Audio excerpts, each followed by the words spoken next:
jubilados están en pie de lucha. ¡Vivan los ferrocarriles mexicanos! ¡Viva el héroe de Nacosari!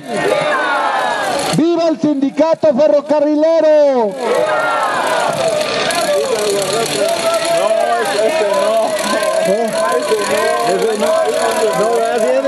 Perdón, no. Que no viva.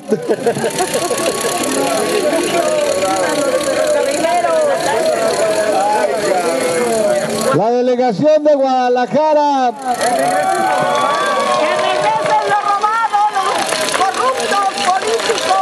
Que se renueve el servicio de los ferrocarriles, sobre todo el ferrocarril de pasajeros que se prometió durante la privatización y que de hecho dejó de existir.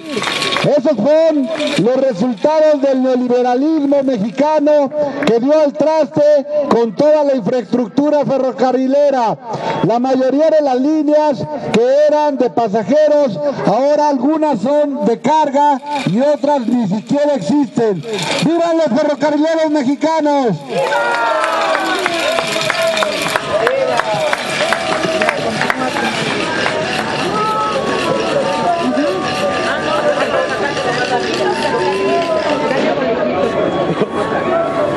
Salúdeme primero. Ya, como vine bien contento porque ya te sientes mejor. A ver, vamos a ver dónde está.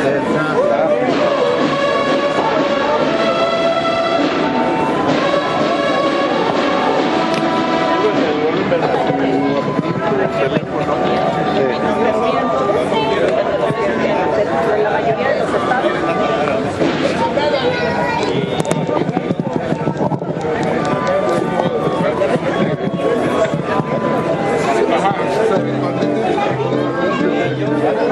Bueno,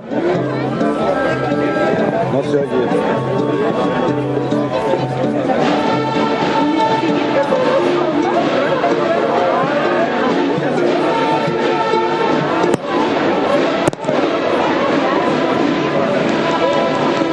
¿Quieres ponerle el cable de nuevo? El cable nuevo de este. Hace rato sí se escuchó. ¿Dónde? Que sí se escuchó hace rato. ¿Es el nuevo? No, que hace rato sí. A ver, aquí está.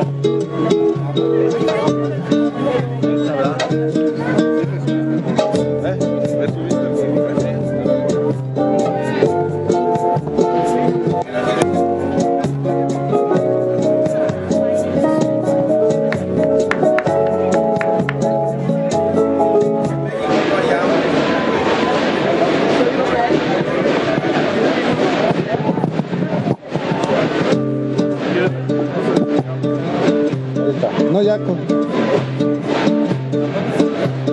Mira qué cosa más linda, más llena de gracia, es esa muchacha que viene y que pasa con su balanceo camino del mar.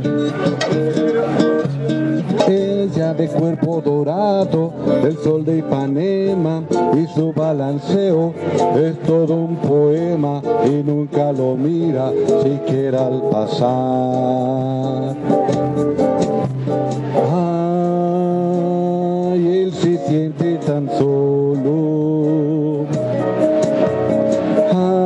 Ay, él se siente tan triste.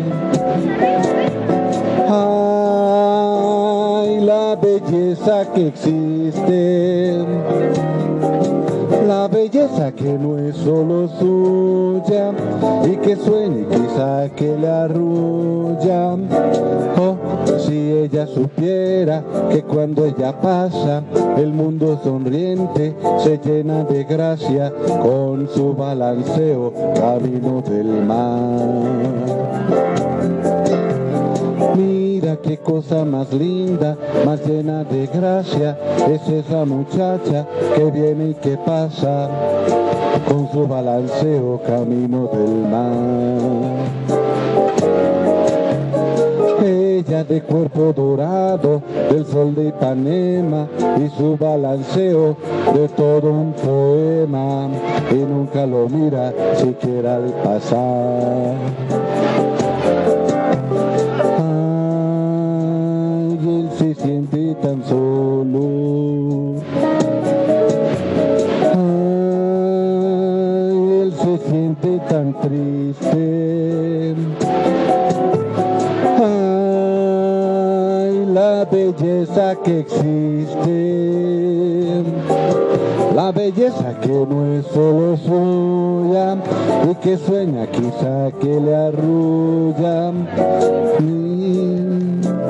Si ella supiera que cuando ella pasa el mundo sonriendo se llena de gracia con su balanceo camino del mar.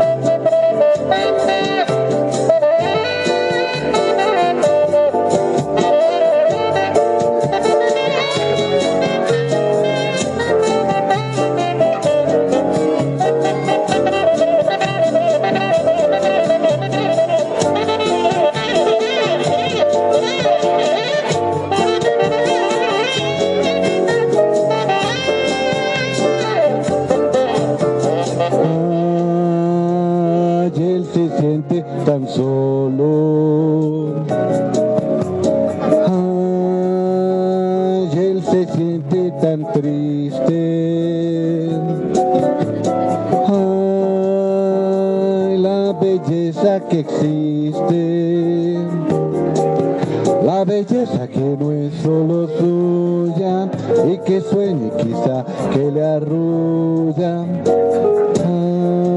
Si ella supiera que cuando ella pasa el mundo sonriendo se llena de gracia con su balanceo camino del mar, camino del mar, camino del mar, camino del mar. ¿Por qué cantamos esta canción, Garota de Ipanema, la chica de Ipanema? Bueno, pues nada más ni nada menos, porque acaba de fallecer hace unos días Joao Gilberto, que es uno de los compositores, guitarrista, compositor y cantante que compuso esta canción. ¿Y por qué es importante este tipo de canción? Porque es de las primeras del Bossa Nova. Ustedes han de saber que en la industria de la música, ¿cuál es el país que domina? Mande, Estados Unidos, efectivamente. Hagan de cuenta que así como en los cines, por ejemplo, van ustedes ahorita al cine y ¿qué se encuentran en la cartelera? Puras películas gringas, que el Hombre Araña, que el Toy Story 4 y películas mexicanas, casi no. ¿Qué pasó con la música en los años 60? Pues que bueno, los brasileños crearon el movimiento del Bossa Nova y es la primera vez en que el mercado musical de un país se revirtió y la producción musical de Brasil invadió los Estados Unidos. Muchas de las canciones que cantaban los brasileños después las cantaban hasta los gringos.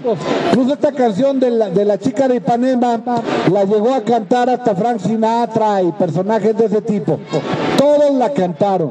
Entonces más o menos por ahí va la cuestión y por eso, como un homenaje a Joao Gilberto, cantamos hoy La chica de Ipanema. Hay también hoy un aniversario de ¿cómo se llama? De José de Molina. Sin embargo, el problema de no poder cantar una canción de José de Molina es que no hay subido un karaoke que tenga rolas de José de Molina. Ese es el problema. En el caso de Joao Gilberto, pues hay las versiones de La chica de Ipanema, en español, en portugués, y para no hacerle al medio pedante, mamón, mejor la cantamos en español. Miren, últimamente se está generando una situación de discriminación en nuestro ambiente normal que siempre ha existido, pero ahora con el ascenso al poder de nuestro movimiento está creciendo un poco más esta criminalización, que se llama la criminalización del otro. Es un artículo que les vamos a leer, se llama la criminalización del otro, la pobreza y el discurso neocolonial. En este se describe más o menos cómo la clase media y la clase alta discriminan a la gente por no tener dinero, por ser de otra raza, incluso por otra religión y por ser de otro tipo de creencia política. El artículo es de Roberto Morrison. La manera en la cual las personas hablan es muy reveladora. Las palabras que escogen, los ejemplos que usan y cómo construyen sus argumentos son el resultado de un largo proceso de arquitectura y de identidad. Asimilación de valores y socialización son el resultado del poder al cual han sido expuestos a lo largo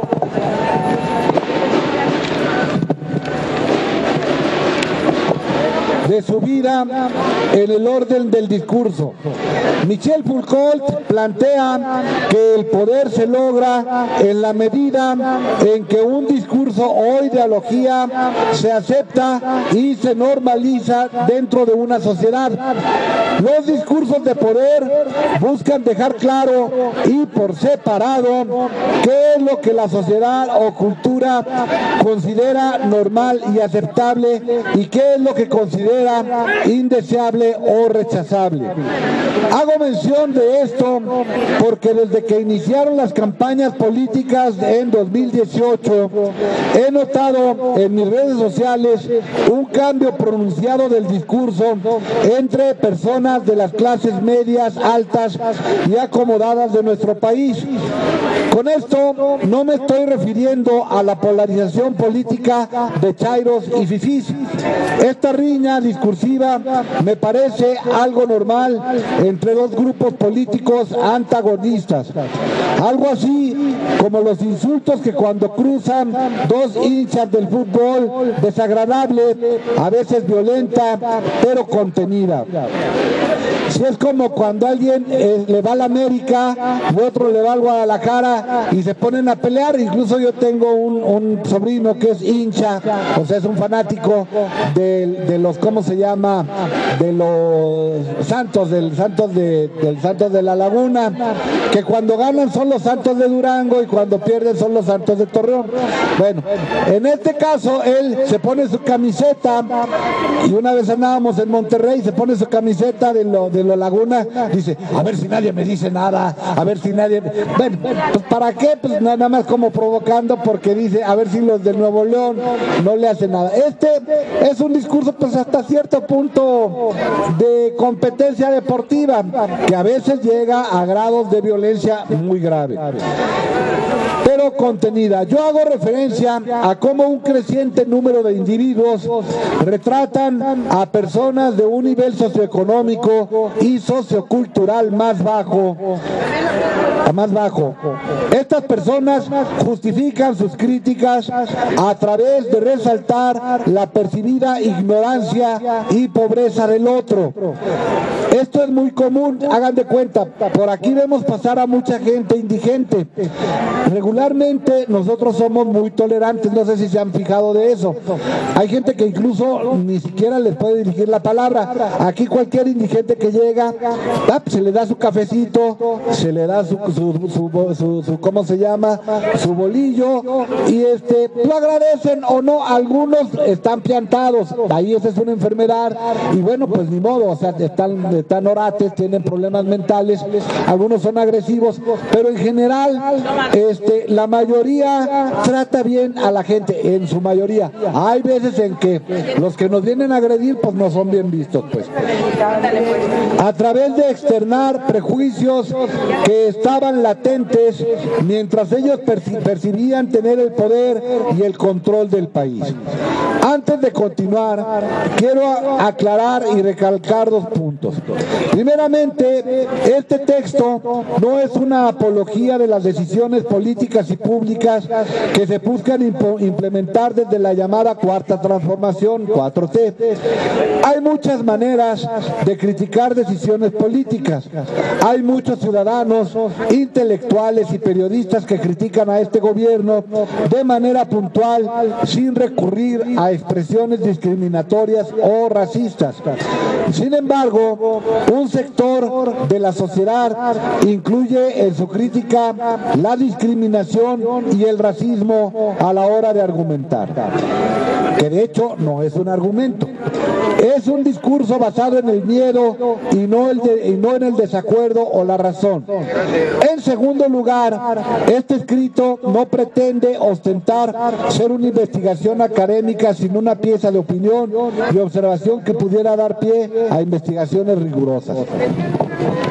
Es muy interesante porque vamos a escuchar cosas que escuchamos cotidianamente.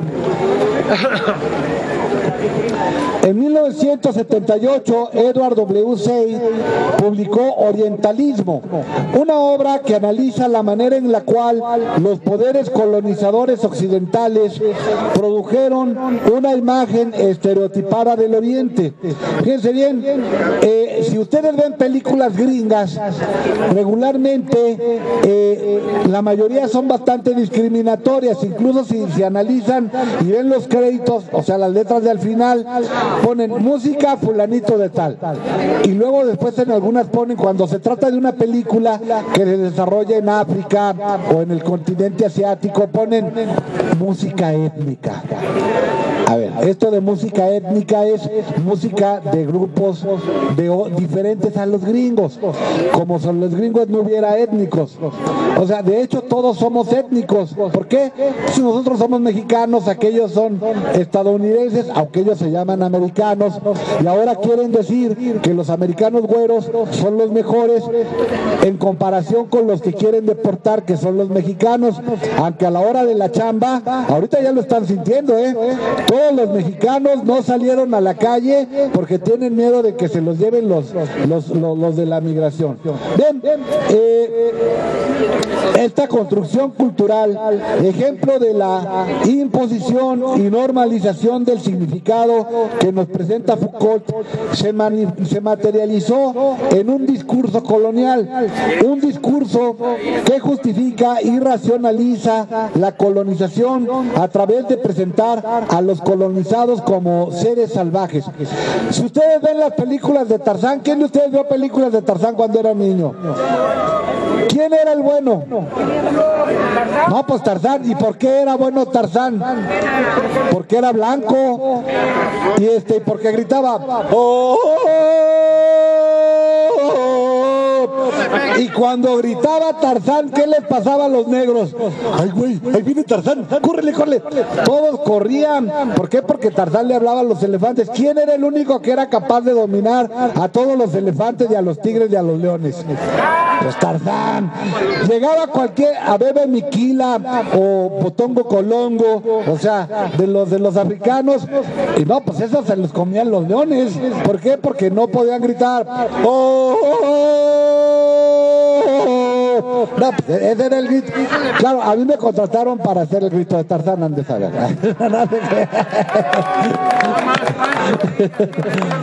Sí, nomás Pancho Villa, pero no, Pancho Villa también.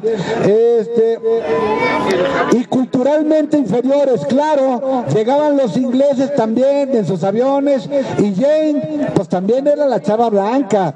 O sea, yo creo que en algunos casos podía uno ver a las chavas negras, algunas estaban más buenotas que Jane, pero Jane era blanca. Entonces el discurso colonial también se caracteriza por exagerar diferencias entre el colonizador y el el colonizado o el otro, y busca fijar la idea en los colonizados de que ellos deben ser administrados por el poder dominante, pues es su mejor interés. Otros autores que han tratado temas de la discriminación, racismo y discurso colonial, como Jody Baja y Franz Fanon, mencionan que este discurso se genera en ambientes en los cuales hay extremas asimetrías de poder, privilegios basados en raza y estatus social, y una polarización discriminada entre ricos y pobres. Eso está bien interesante. Por ejemplo, una vez me tocó ir a Estados Unidos, llego al aeropuerto de Fort Worth, en Texas, y es muy evidente quiénes trabajan en qué tipo de chambas. Los choferes de los carritos chiquitos y los que limpian los baños son negros. Y los que están en los puestos administrativos, los que ven los boletos, tal la cosa, son los blancos. Esto, por ejemplo, va uno a Chicago, y en Chicago, como es una ciudad santuario y es una ciudad más polirracial, ve uno negros, blancos, amarillos, prietos, lo que sea, en todos lados. O sea, el blanco puede estar limpiando los baños como el amarillo puede estar en las oficinas. O sea, ahí está más repartido de acuerdo a las capacidades y no tanto a la raza de la gente. Aquí en México todavía incluso había una encuesta sobre cuántos indígenas, fíjense bien, en 1999, cuántos indígenas hay inscritos en la UNAM. Y llegó el momento en el que se dieron cuenta de que casi no había indígenas en la UNAM, hasta que después hicieron la Universidad Indígena por ahí. Hago mención de esta obra en línea de pensamiento, ya que una gran parte del discurso neocolonial que he encontrado en redes sociales encaja de manera aterradora con los lineamientos descritos por Said, y desde luego que la sociedad mexicana cumple con las características de asimetría presentadas por Baba y Fanon. Una vez que noté estas coincidencias, me di a la tarea de analizar textos y posts de manera más atenta e identifiqué 3 ejes reduccionistas y de discurso colonial y neocolonial para demilitar al otro en México. A saber,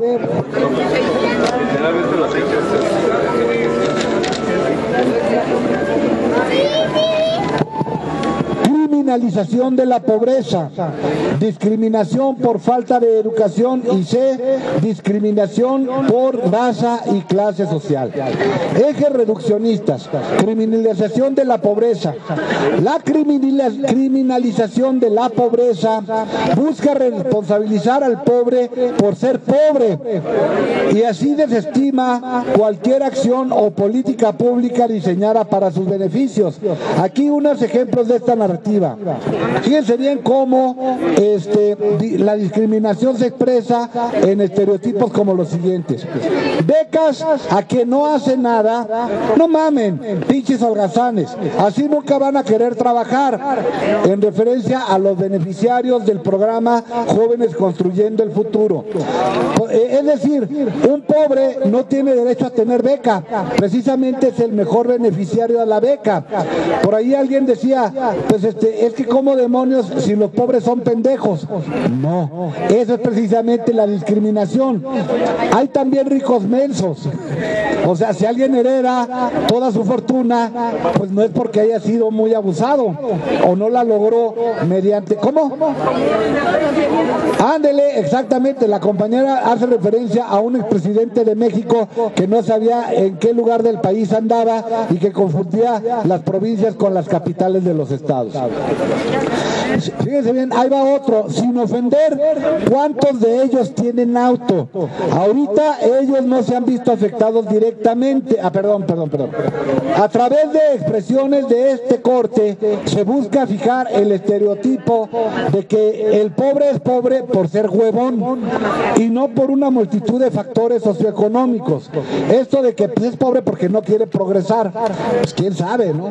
Hay gente que toda la vida trabaja y nunca logra salir salir de pobre. Si nunca se han subido a un avión ni pagan impuestos, no deberían de opinar, en referencia a la consulta ciudadana del aeropuerto de la Ciudad de México. Esto fue muy interesante. ¿Por qué? Porque si tú nunca has viajado en avión, ¿para qué quieres el aeropuerto? Tú ni deberías de saber de eso.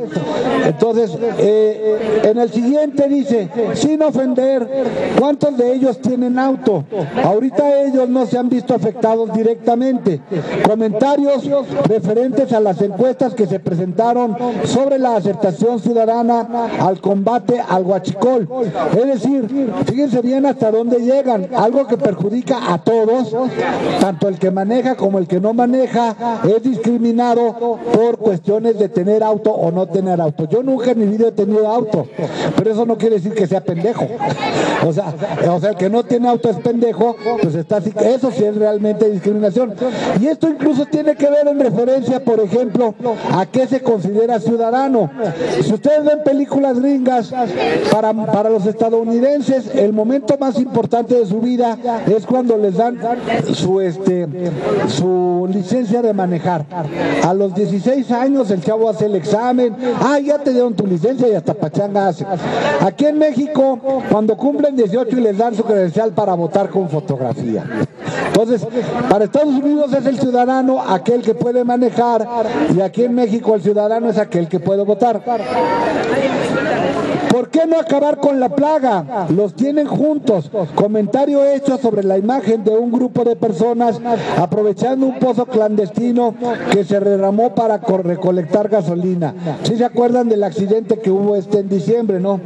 ¿Por qué no acabar con las plagas? Los tienen juntos. Es decir, a quemar a toda la población que está tratando de, por su pobreza, quedarse con un poco de gasolina.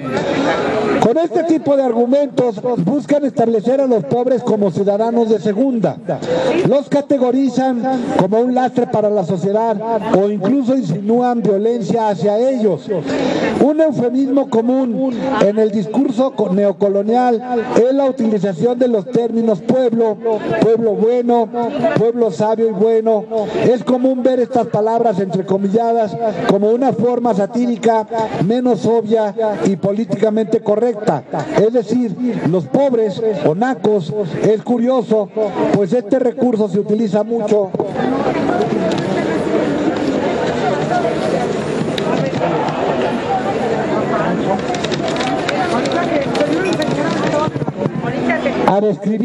para describir a personas que participan en actos colectivos de delincuencia. El pueblo sabio y bueno, haciendo referencia en un post en el cual personas participaron en un linchamiento o en un pillaje a un camión volteado. Sin embargo, esta categorización está ausente, de decir, como si nada más, fíjense bien, alguien que saquea un camión volteado es delincuente, pero el que le roba el Fobapro al país, ese es alguien digno de respeto. O sea, fíjense bien cómo mentalmente se premia al que consideran que roba más. Al que roba poquito es un delincuente. El que roba más y no se dan cuenta, pues no es delincuente. Sin embargo, ahorita con la aprehensión de Collado, con la orden de aprehensión de Collado, se está poniendo en evidencia que el delito no es exclusivamente el que se roba un pan, sino el que le roba los bienes a la nación. Y eso se hizo realmente rateros. Empieza poco a poco la justicia. Otra vez me decía un compañero, oye, ¿por qué Obrador no mete al bote a los ricos, a los que robaron a la nación? Él no es el encargado de hacer justicia. Sí fue el encargado de proponer al que se encargara de hacer justicia, y está actuando.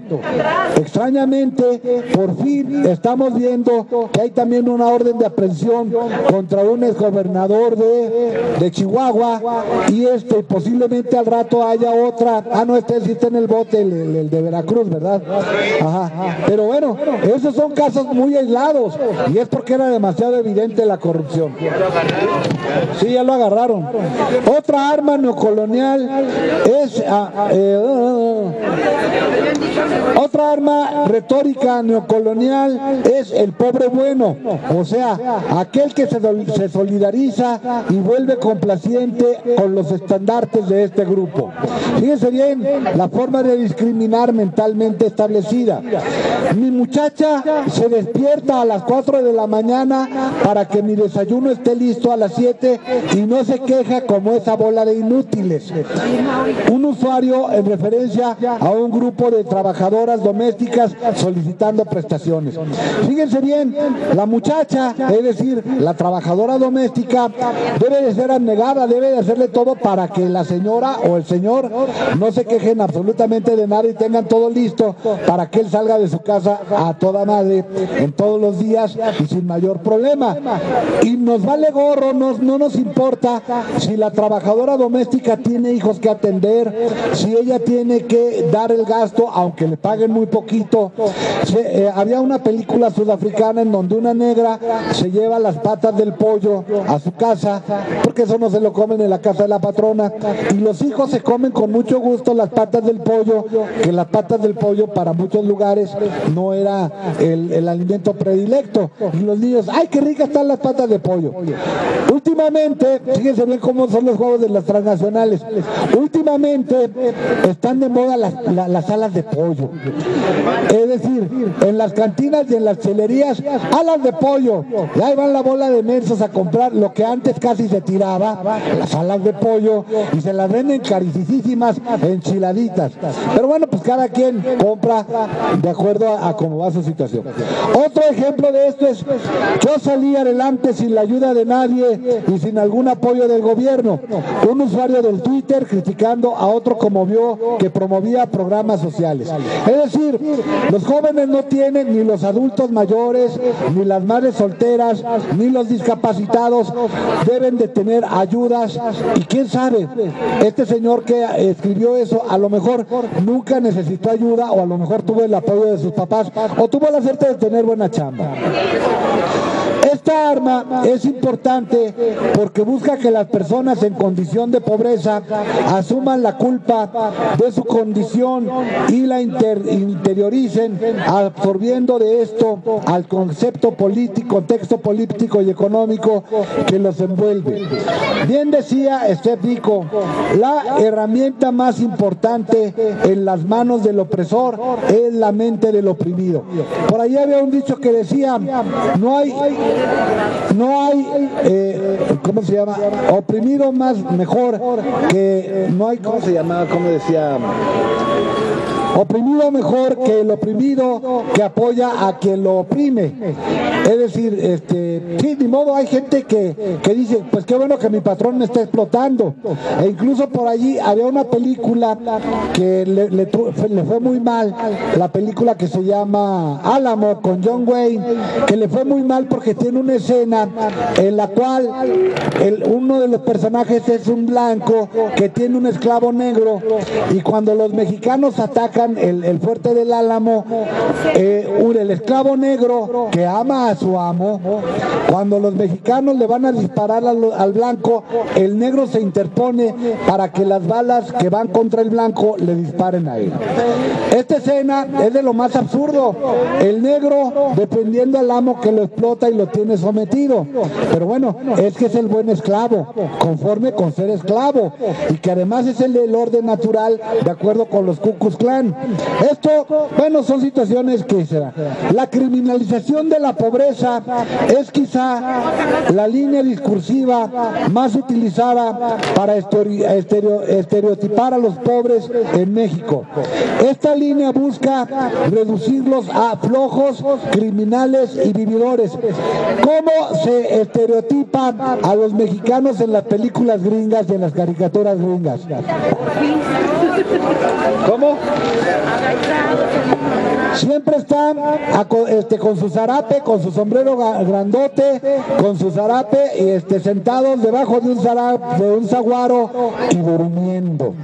Si ustedes ven al Speedy González, el Speedy González precisamente es el estereotipo, excepto Speedy González, que es el ratón más rápido de México, pero todos los compañeros de Speedy González, oye, ¿qué vamos a hacer ahora que no nos ayude Speedy González?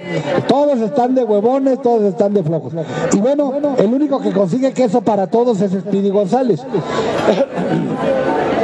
Si no tienen carrera, no deberían ni votar, en referencia a las elecciones de 2018. Fíjense bien cómo ha evolucionado la apertura de la ciudadanización al voto. En el inicio de la democracia, en Grecia, solamente podían votar los nobles, los esclavos no, las mujeres tampoco, y los nobles que tuvieran lana. Para el siglo XIX, solamente la gente que tenía lana y sabía escribir podía votar. Paulatinamente se pasó esto a todos los hombres. En México, las mujeres pudieron votar hasta 1953. Y estábamos investigando, ¿y esto por qué? Porque le tenían miedo a las mujeres. Fíjense bien por qué se dio el miedo a las mujeres. Resulta que en las guerras cristeras había unas organizaciones muy chingonas de mujeres que eran las Brigadas Femeninas Santa Juana de Arco, que pusieron en jaque al gobierno mexicano. De hecho, en el periodo de Lázaro Cárdenas actuaron también, que mantuvieron la segunda rebelión cristera. Ya estaba el proyecto de ley aprobado por los congresos, por diputados y senadores, y nada más faltaba que Lázaro Cárdenas lo publicara, pero sus consejeros le dijeron, no, si le das el voto a las mujeres van a votar por los sacerdotes. Y entonces esto pospuso la legalización del voto para las mujeres hasta 13 años después. Ahora, digo, todavía se escucha el estereotipo de que las mujeres votan por el más guapo. Algunas de las mujeres que tenemos aquí votaron por el más guapo. Bueno, los otros tipos no tenían nada de guapo. O sea, Meare, pobrecito, pues estaba así como que con los dientes chuecos, está la cosa. Yo no sé por qué nunca fue con el dentista teniendo tanta lana. Y el otro por Ricky Rincón, pues era un niño rico que dice, ay, está chipil. Y entonces en ese sentido, pues las mujeres optaron, en su mayoría, por optar por el más coherente, inteligente y que tuviera liderazgo, no por el más atractivo en términos de físico. Quienes aprueban esta acción, ni que fueran ingenieros para decir si quieren el aeropuerto, en referencia a la consulta de la INE. Es decir, el que no estudió ingeniería no puede tener el sentido común de poner un aeropuerto en medio de un lago. Digo, no es necesario ser ingeniero para entender que esto es lo más absurdo. Quienes aprueban esta acción son los que en su mayoría escriben va a haber sido y otras barbaridades por el estilo en las referencias a las acciones emprendidas por el gobierno de la República para combatir el huachicoleo. Esto del huachicoleo todos saben que fue una de las acciones primeras del gobierno de López Obrador y que sin querer le dio la mayor legitimidad que se hubiera imaginado. ¿Por qué? Porque todos se dieron cuenta de que nos estaban robando a todos. Incluso la gente aguantó vara cuando tenían que hacer cola para cargar combustible, sobre todo los que tienen coche. Fíjense bien, otra dice, en el modelo democrático que nos rige, el voto del ignorante, del floco o del subvencionado vale lo mismo que del empresario intelectual más exitoso del país. Efectivamente, este es un comentario de un exfuncionario público en relación con los resultados electorales en México. Un voto, un ciudadano, es el nuevo paradigma que nos hace valer a nosotros. Hay gente que, incluso Álvaro Obregón decía, no le des al voto a la gente. ¿Por qué? Porque al rato van a poner al arzobispo en la presidencia. Sí tenían mucho miedo de cómo pensar a la gente. La gente ya cambió mucho y eso lo demostramos en el año pasado cuando votamos muy libremente por nuestros propios intereses como ciudadanos y como mexicanos. Me parece que hay trayectorias más importantes, incluso de compañeros mexicanos, que alguien que en su primera película quise revelación, pero me suena muy grande. Parece fabuloso que ella tenga la oportunidad de crecer y de hacer de su vida lo que se le antoje. Le deseo suerte si es que piensa dedicarse a esto, que aproveche, que estudie y se realice. Pero alguien que es su primera película o mejor actriz, me parece mucho. Actriz mexicana en relación a la nominación al Oscar de Yalitza Aparicio. Fíjense bien, esto fue muy interesante porque nunca se había dado que una mujer mexicana de Oaxaca, de rasgos indígenas, estuviera nominada al Oscar. Bueno, digo, ¿por qué no? Pues es una actriz, se está calificando no la raza, se está calificando la calidad de la actuación.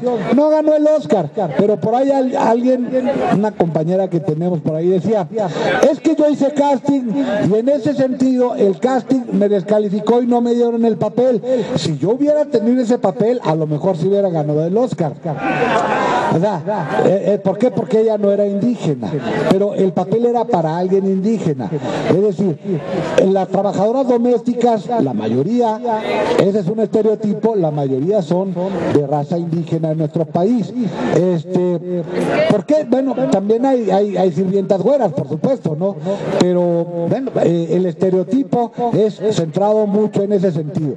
Bien, la discriminación por falta de educación busca la dominación de las élites sobre las masas.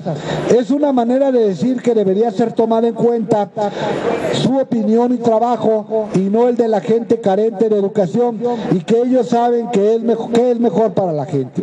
Esta arma retórica también busca descalificar la oposición, la opinión de antagonistas.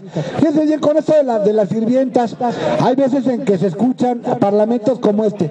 Ahí te encargo de tu pueblo, a ver si me mandas una. ¿Cómo no? Sí, así es como, pero una buena que sepa, que aprenda a trabajar, porque luego son muy mensas.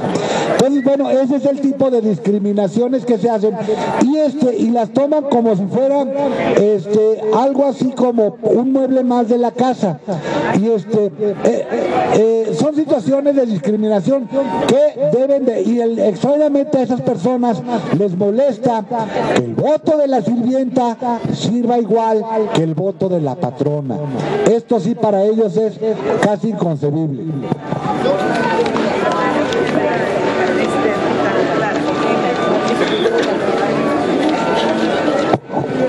Si bien, y la discriminación por raza y clase social. México es un país racista. Múltiples estudios, incluyendo la encuesta nacional sobre la discriminación del INEGI, comprueban esto. Sin embargo, discursivamente es raro, aunque sí sucede, que personas utilicen términos claramente racistas como moreno, prieto, indio, etcétera. Hay gente que sí dice indio pata rajada o pinches indios, o hay incluso un chiste muy racista, muy feo, que dice, yo no sé qué tiene nada contra los negros, el negro es el mejor amigo del hombre. Estos son una mezcla. Lo que observé es que existen sustituciones más ambiguas para diferenciar y agrupar. Naco, pueblo bueno, gatos. Estos son una mezcla de componentes de raza y clase social. Ninguna de estas palabras tiene una definición fija, aunque la ambivalencia es un elemento común en discursos coloniales.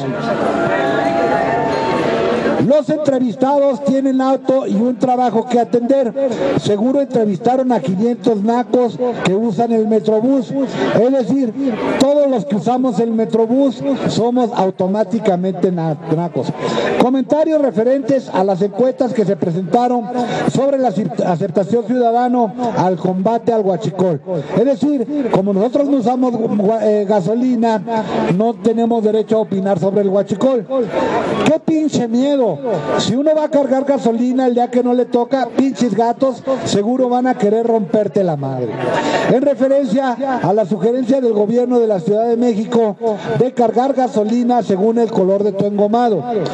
Que metan a nominar a una pinche india que dice, sí señora, no señora, y que la metan a una terna de mejor actriz del Oscar. Esto también en referencia a Yalitza, actor mexicano, en referencia a la nominación del Oscar de Yalitza Aparicio. A este actor que dijo esto, pues le fue como en feria, porque toda la gente se le fue encima, porque el pobre tipo nunca ha tenido una nominación a nada. O sea, eso habla de su calidad moral, de su poca capacidad de tolerancia o de su supremacismo mental. Siento que el papel que interpretó Yalitza fue uno que vio imitando a su mamá, y yo soy lo menos racista. Al contrario, me da gusto que la reconozcan, pero siento que todo se hizo para meterla en su ambiente. Tanto así que la mejor amiga de la peli es la mejor amiga de la vida real, y así no perder su esencia. Usuaria de Facebook comentando la actuación de Yalitza Aparicio en Roma. Ella no actuó, ella es así habla, así se conoce como Cleo. Al Oscar se llega con una actuación, no que tenga nada que ver con una monster como Charlize Theron, pero no una Yalitza haciendo Yalitza. Ahí está, ya lo escupí. Sorry, no me maten. Actriz mexicana en relación a la nominación de Yalitza. Es decir, para ella Yalitza no actuó. Fíjense bien, ponerse delante de la cámara y decir un parlamento, simplemente, ¿cuántas veces algunos compañeros de aquí, oiga, se acercan y dicen, oiga, dígales esto, dígales el otro, dígales usted? No, pues es que yo no sé hablar.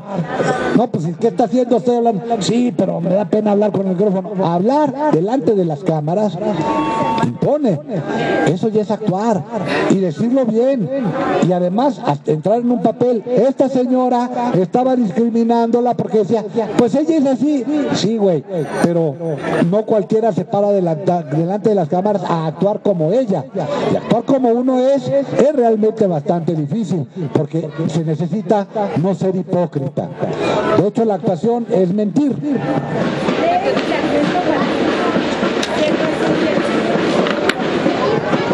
Ya me va a cabo, La criminalización del otro. Las narrativas que presentamos son cruciales para agrupar una serie de diferencias y discriminaciones, para ejercer prácticas de jerarquización cultural, de clase y de raza. El objetivo es construir una imagen del otro que justifique su administración y, en algunos casos, pérdidas de derechos. Estas tres líneas discursivas buscan reducir a los pobres de México en criminales, en salvajes. Estas estigmatizaciones son muy parecidas a las reducciones utilizadas para justificar la separación de razas en los Estados Unidos y en Sudáfrica. Aquí viene un cuadro, se los voy a explicar más o menos. Líneas narrativas para la discriminación del otro en México. Criminalización de la pobreza, que es la criminalización de la pobreza que busca responsabilidad al pobre por ser pobre, y así desestima cualquier acción o política pública diseñada para combatir la pobreza. Discriminación por falta de educación. La discriminación por falta de educación busca justificar la dominación de las élites sobre las masas debido a un mayor conocimiento. Es como si un tipo estudia maestría y dice que alguien que nada más tiene la primaria no tiene derecho a ser presidente de la República. Esto es completamente absurdo, y lo vimos y lo volvemos a refrendar con Lula da Silva. Lula da Silva solo tenía un certificado de técnico en máquinas y herramientas, y ahora dice, pues no entiendo a los economistas, son muy tontos, no se dan cuenta. Eso cualquiera de primaria lo puede ver, enfrentando a los problemas económicos que él enfrentó y que logró solucionar combatiendo a la pobreza, que nunca los académicos lograron hacer. Discriminación por raza y clase social. La discriminación por raza raza y clase social supone que personas de color y de un nivel social inferior son por esencia menos valiosos. Es decir, si eres negro, si eres indígena, vales menos que el criollo o que el mestizo. Estos son ese tipo de discriminaciones. Criminalizar al otro es producción social del salvaje. En México siempre se ha tratado con desprecio al otro, con la pérdida de poder de la corriente tecnócrata de la escuela neoliberal. Personas afines a ellos han adoptado este discurso neocolonial. Anteriormente su discurso se rendía que ser uno de paternalismo y asistencialismo, aunque estos se manifestaran en distintas maneras. El fin era el mismo: justificar que los pobres no necesitaban ser gobernados por ellos. El recurso del miedo. Una pieza fundamental y transversal en esta corriente discursiva es el miedo. Este discurso nace del miedo del otro, del pobre. Lo que está haciendo Trump ahorita en Estados Unidos es infundir el miedo en todos los migrantes. ¿Por qué? Porque en la televisión estadounidense se está generalizando un discurso en el que no salgas a la calle, te pueden agarrar los de la migra. Y entonces parece que le está saliendo al revés la cuestión a Trump. En lugar de que funcione muy bien Estados Unidos está paralizado porque muchos de los que mueven la economía y la vida de los estadounidenses son precisamente los trabajadores migrantes. Esto en referencia a una película que hubo que se llamaba Un Día Sin Mexicanos. En Un Día Sin Mexicanos, por una cuestión literaria, que lo que llaman el realismo mágico, un día los mexicanos no aparecen en Estados Unidos y no hay quien corte el pelo, no hay quien barra las calles, no hay quien limpie los baños, no está la sirvienta, no hay quien lleve a los niños a la escuela, no hay ¿cómo se llama? El chofer, no hay trabajadores de la construcción, de la albañilería, y los obreros y los que están en las fundiciones. Es decir, se paralizó Estados Unidos. Esto es lo que está provocando Trump con sus grandes amenazas a una minoría, pero que es una minoría muy activa. Ya casi. Bueno, voy a ser un poco largo, pero aburrido, Pues qué lástima que vamos a tener que darle seguro social a las muchachas. En vez de generar 2 empleos, solo voy a poder generar 1. Fíjense bien, ¿cuánto tiempo duraron las trabajadoras domésticas sin tener la opción a tener seguridad social? Toda la vida. Ahora que ya se presenta la opción, hay gente que está enojada. ¿Cómo demonios va a tener seguro social?